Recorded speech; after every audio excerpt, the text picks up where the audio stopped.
Hi, everybody. It's Jay, and I am back in the booth again with you for another sneak peek video preview for this week's new release here on Say with Jay. This Friday, our new release is Sold in the Show Me State. It's the second book in Jessie Gussman's Cowboy Crossing sweet romance series, and it is one of my favorites. Cannot wait for you guys to hear it. Before I get into the preview, though, I've got another critter story to share with you. Now, before I even get into that, though, I've mentioned before that in my devotional lineup, I've been reading Coach Tony Dungy's An Uncommon Life, the Devotion a Day edition. And recently, he was talking about the Nike Corporation's marketing slogan, "Just Do It." Now, even if you're not a sports fan or into anything that might require you to buy Nike products, you've probably heard that. You've probably seen the ads. And it's a wonderfully effective marketing slogan because it's about no excuses, no more preparing. Just go at it. In his message, Coach Dungy talks about how so many of us hesitate to take on the challenges and opportunities in front of us because we feel like we're not ready, we're not good enough yet. We still need just a little more practice, or we've got to do this one other thing before we can do that. And we miss out on opportunities to serve and to grow in our life because we're afraid to fail. Now let me jump to my critter story. I've also mentioned plenty of times how I enjoy my morning devotional and prayer time by going out and sitting on the ground on my little covered patio area, putting out some birdseed and feeding the chipmunks and squirrels with peanuts, and that I've really come to enjoy watching the birds, eat the seeds on the ground and at my bird feeder. Recently, I've noticed this male cardinal that's been showing up, and it honestly took a little bit for it to click in my mind that there's something off about him. And it wasn't until I started really studying him that I noticed that the top half of his beak is literally gone. It's just cut off. No idea if that's a birth defect or result of some kind of injury. My first reaction when I saw him was, I need to rescue him. I've got to save him. I've got to fix him. Thankfully, soon, common sense took over because I realized, 1, I have no idea how I would go about catching him. 2, I don't know the first thing about avian health care, short of what to do when birds hit your house. And let's be honest, a lot of times that just kind of includes going and getting the shovel. But I started to observe him and realized that, wait a second, he's a full-grown cardinal by the color of his beak, remember? And unless this happened in the last month or so, he's been doing okay. So I really started to pay attention to his feeding.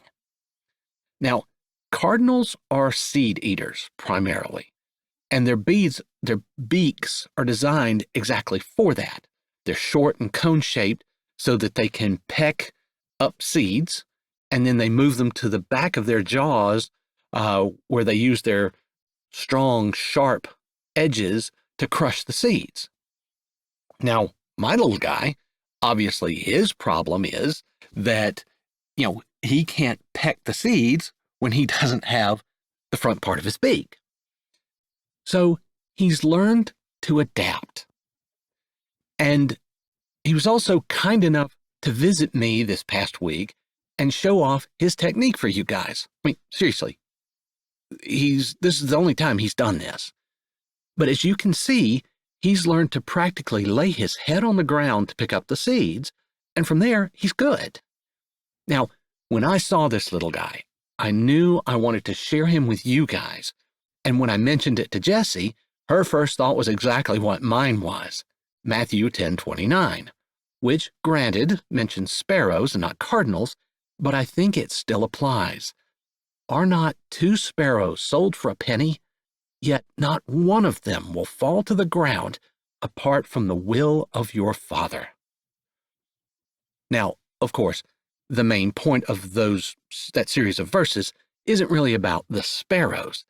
It's that if God's plan includes something even as insignificant to us as sparrows, then how much more must he care for us, those that he created in his image? Still, the verse kind of speaks to me because God does have even those tiny birds in his magnificent plan.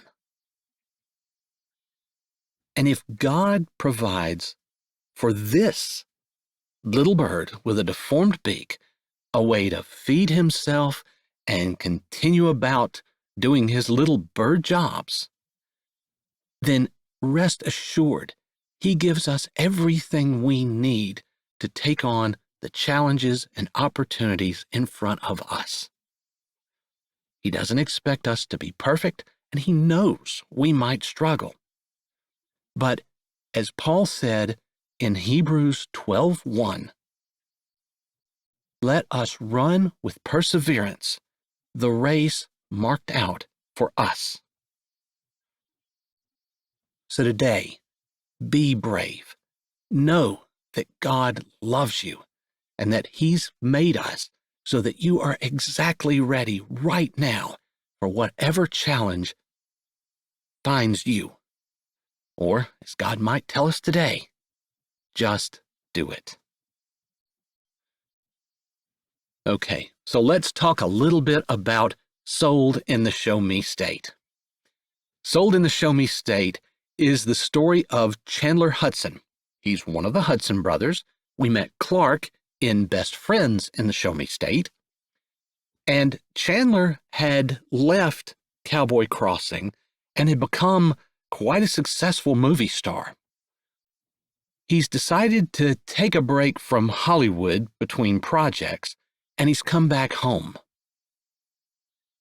He was talked into donating a month of his time for a charity auction to raise money for the recent tornado victims, and he figures, what's the worst that can happen? Worst case, his brothers buy him and try to work him to death, or some little old lady buys him and he's somebody's dinner companion for a month. What he doesn't expect is Ivory Haines, a reclusive young woman who has a very undeserved and unfair reputation. She wins the auction and takes him to her rundown farm for a month of hard farm work. As he learns more about her and her motives, can they overcome their past and find a future together? You know you've got to come back this Friday to find out, but for now, here's a sample of Sold in the Show Me State. I hope you enjoy it, and you'll come back Friday to hear the rest, here on Say with Jay. Mr. Humphreys took out a clipboard and began to read. Chandler had already seen the instructions and agreed to them. They basically said that the winner agreed to feed and house him and not do anything immoral. It was an agreement that would not hold up in a court of law, and everyone knew that it was basically up to him to keep his word and up to the person who bought him to be reasonable. He hardly thought there would be anyone purchasing him that would have any issues, and most of the townspeople probably felt the same. The burden was on him. When Mr. Humphreys finished reading, Chandler shifted, like a model on the runway. He'd been offered several modeling gigs and had always turned them down. He wasn't interested in being a clothes hanger. But he could play the part. That was what he did best. Despite the number of people in the room, which included a lot of children, a hush descended as Mr. Humphreys started the bidding off. It quickly went to $200 and continued up. Chandler hadn't had any idea of what he might sell for, but he was kind of surprised when, in a very short amount of time, the bids were over $1,000. Cowboy Crossing was a hard-working community with good people, hardy and diligent. But there weren't a lot of wealthy folk. They were all very solidly middle-working class. He shifted again to the delight of the crowd and didn't really pay attention to the bidding. He knew his mom raised her hand a few times, and he saw his brother Clark and a couple other brothers bidding on him. That's kind of what he expected to happen. One of his brothers would win, even his mom. If she were bidding, his brothers wouldn't bid against her except to have a little fun. The bids kept going up until eventually it was just his mom and someone he couldn't see in the back. He was in character, though, and he couldn't act like he was looking. He wasn't supposed to care. He was supposed to be cocky and arrogant and sure of himself, not completely concerned that some stranger he didn't even know was going to beat his mom out and take him home with them. His dad stood on one side of his mother, and his brother Deacon stood on the other. When the bid got up to $4,500, Deacon leaned over and said something to his mother. The bidding slowed, and at $4,900, his mother quit. "I have $4,900. Can I have $5? Give me $5. Mr. Humphrey's voice droned on in that sing-song chant that auctioneers everywhere use to lure people and hypnotize them into bidding mindlessly.